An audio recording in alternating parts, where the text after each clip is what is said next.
हर समय चर्चे में रहने वाली भिवंडी मनपा एक बार फिर चर्चे का विषय बनी हुई है। बता दें कि पिछले दिनों भिवंडी निजामपुर शहर महानगर पालिका में कार्यरत एक सफाई कर्मी की उपचार के दौरान मृत्यु हो गई, जिसके बाद महानगर पालिका में कार्यरत कामगार यूनियन ने इस मृत्यु का जिम्मेदार मनपा आयुक्त प्रशासक सहित संबंधित विभाग अधिकारियों को ठहराया है, जिसके बाद निषेध मोर्चा निकालकर संबंधित अधिकारियों पर मामला दर्ज करने की मांग भी की गई है। इसी मुद्दे को लेकर शिवसेना के पूर्व नगर सेवक व कामगारों के हित के लिए लड़ने वाले नेता अशोक भोसले ने सारी बातों पर खुलासा करते हुए मनपा प्रशासक आयुक्त और संबंधित अधिकारियों पर निशाना साधा। आइए सुनते हैं क्या कहा अशोक भोसले ने। म्हणणार एक 7-8 दिवसापूर्वी एखाद्या जाधव नावाच्या कामगारांची मृत्यू झाली, मग महानगरपालिकेचे जे आयुक्त आहे आणि कोणत्या प्रकारे ते कामगारांना प्रेशर करतात असा भरपूर मुद्दा महानगरपालिकेच्या हद्दीत यायला लागलेत। काय म्हणणार त्या प्रकरणावरती?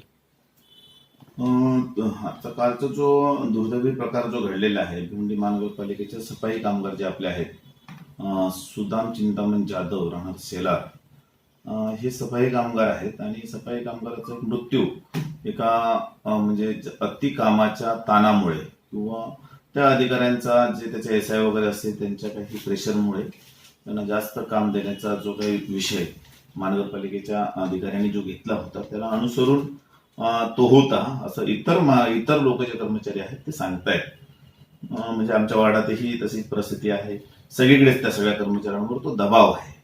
आता ह्या दबावाचं मागचं मुख्य कारण काय आहे आणि कशासाठी हे कमिशनर स्वतःहून डिक्लेअर करतील।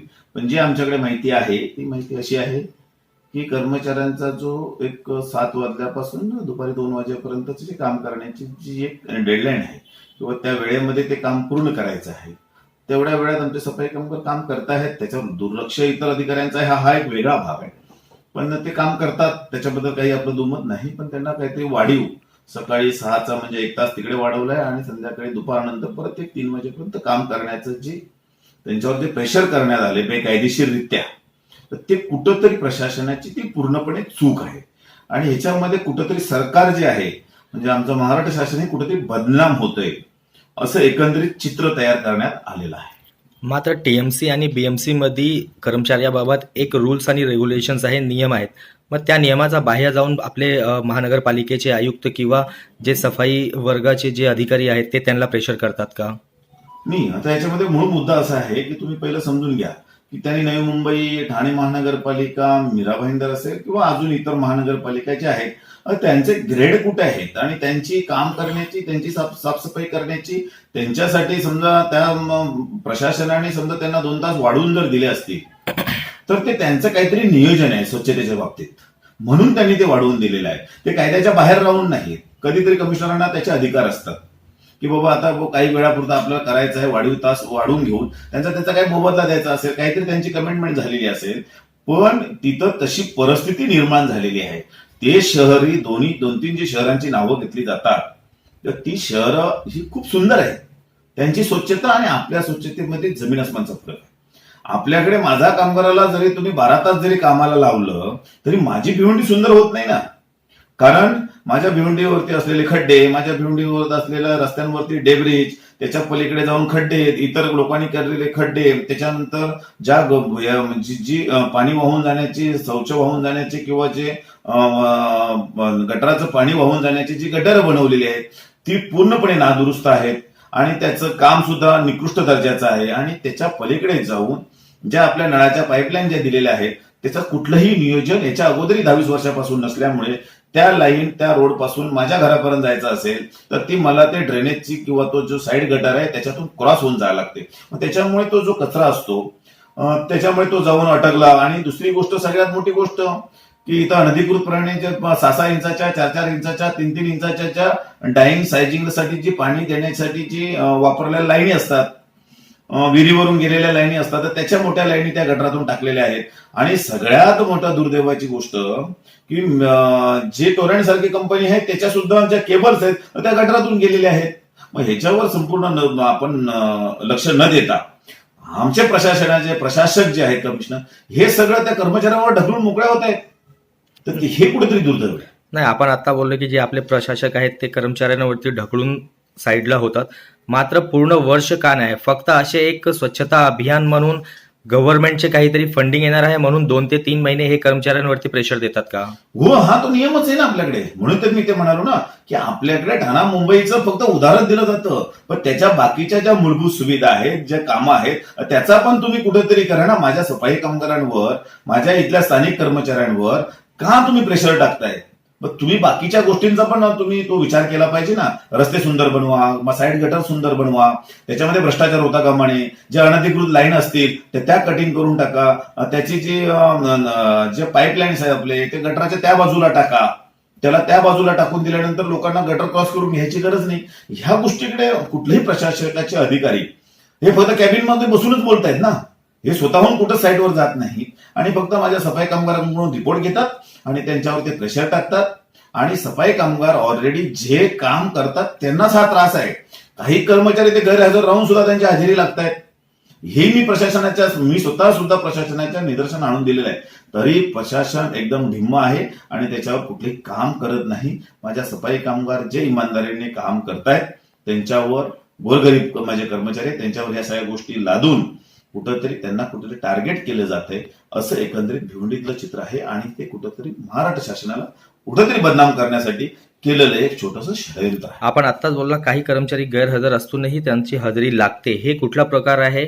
आणि आपण याच्यावरती काय आतापर्यंत पत्रव्यवहार केलेला आहे किंवा कमिशनरला सांगितलेला आहे किंवा आताच्या प्रशासकांना सांगितलेलं आहे? ह्याच्यावर जर आता म्हणजे तशी तर हे प्रशासनाला आम्ही त्या वेळेच्या सगळ्या कमिशनरांना सांगितलंय, पण त्याच्यावर कुठलीच कारवाई होत नाही. आता तुम्हाला मुद्दाम त्या दिवशी सांगतो, चुकीचा आयडी टाकून जे कोरोनामध्ये जो आयडी दिला होता टेम्पररी कर्मचाऱ्यांना, तो कर्मचारी म्हणजे आयडेंटिटी तो टाकून भिवंडी महानगरपालिकेच्या परिक्षेत्रामध्ये मुख्यालयामध्ये तो आयडेंटिटी कार्ड घालून वापरतोय. हे सुद्धा डीएमसीच्या लक्षात आणून दिलं मी, त्यांच्या सिक्युरिटीच्या लक्षात आणून दिलं. पण ह्याच्यावर कारवाई करण्यासाठी आपलं हे माझं काम नाही कारवाई करण्याचं, पण आपलं प्रशासन कुठंतरी ह्या गोष्टीवरती दुर्लक्षित करतंय, कुठंतरी त्याची बाजू घेऊन हे काम करतंय. आणि हे जे गोरगरीब माझे कर्मचारी आहेत त्यांना कुठेतरी हे टार्गेट करून करतायत. ह्याच्यावर आम्ही स्वतःहून आवाज उठवणारच आहोत. त्याच्यासाठी सर्वच म्हणजे ज्या काही कामगार संघटना आहेत त्यांनी निजामपुरा पोलीस स्टेशनमध्ये एफआयआर म्हणजे पत्र दिलेलं आहे. त्याचा आता पोलीस काय कारवाई करतात आणि कमिशनर आज त्यांची मिटिंग आहे. सर्व कामगार युनियन तर्फे जे पत्र दिलेलं आहे त्यामध्ये असे काहीतरी 4 ऑफिसरवरती एफआयआर दाखल करण्याचा नमूद आहे. मात्र ते पूर्ण पत्र काय आहे आणि निजामपुरा पोलीस स्टेशन मधून आपल्याला काय आश्वासन भेटले? बरोबर आहे. आता त्याच्यामध्ये जे संबंधित त्याच्यामध्ये जे अधिकारी सफाई कामगारांच्या आरोग्याच्या संबंधित जे लोक आहेत अधिकारी, त्यांची जबाबदारी ना, ते झटकू शकत नाहीत ना. त्यांनी आदेश काढलेले आहेत. आता ते कोणाच्या दबावाखाली आदेश काढलेत, कशासाठी काढलेत, कुठल्या एखाद्या समजा स्वच्छ अभियान एखाद्या कार्यक्रमासाठी काढले असतील तर ते चुकीचं आहे ना. म्हणजे माझ्या कर्मचाऱ्याला कुठेतरी प्रेशराईज करून आपल्याला भिवंडी स्वच्छ असल्याचा जो आव आणतायत तो कुठेतरी चुकीचा आहे. तर त्यासाठी ज्या लोकांची नावं टाकली ती आरोग्य अधिकाऱ्यांच्या संबंधित असलेले अधिकारी आहेत. आणि ते अधिकारी कोण, कुठल्या जातीचे, धर्माचे, ह्याचा काही त्याचा विषय नाहीये. ते माझ्या जे सफाई कामगार चतुर्थ श्रेणीचे आहेत त्यांच्यावर हे प्रेशर टाकून स्वतःचे कॅबिनमध्ये बसून कामं करतायत. तर तुम्ही सुद्धा तिथं जा, त्या कामगारांबरोबर उभे राहा आणि त्यांना ते सांगा बाबा हे गटर का साफ होत नाही, या रस्त्यावरचा रस्ता का पूर्ण साफ होत नाही, परत कचरा का येतो. त्याच्याबद्दल परत दुसरा मुद्दा असा आहे, लोक रस्त्यावर कचरा टाकतायत. तर त्याचं कारणही असं आहे की जे तुम्ही टेंडर दिलेलं आहे कचऱ्याचं, तर ते टेंडरही बोगस आहे आणि त्या टेंडरचे लोकांना, त्या कर्मचाऱ्यांना सुद्धा पैसे दिले जात नाही.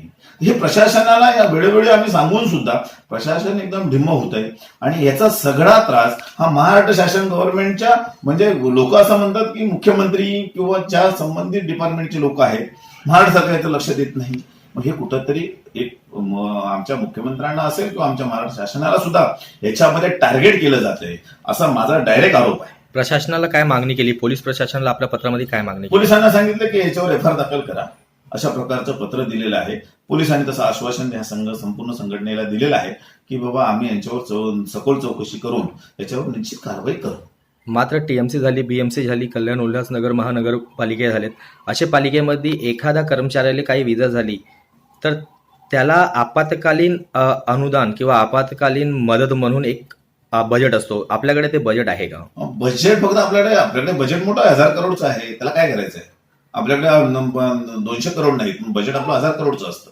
आणि त्यांना काय मदत देता येईल मध्ये शासनाच्या मार्फत असेल किंवा महानगरपालिकेच्या मार्फत असेल, जी कायदेशीररित्या असेल ती देण्याचा नक्कीच आम्ही त्याचा आटोकाट प्रयत्न करू.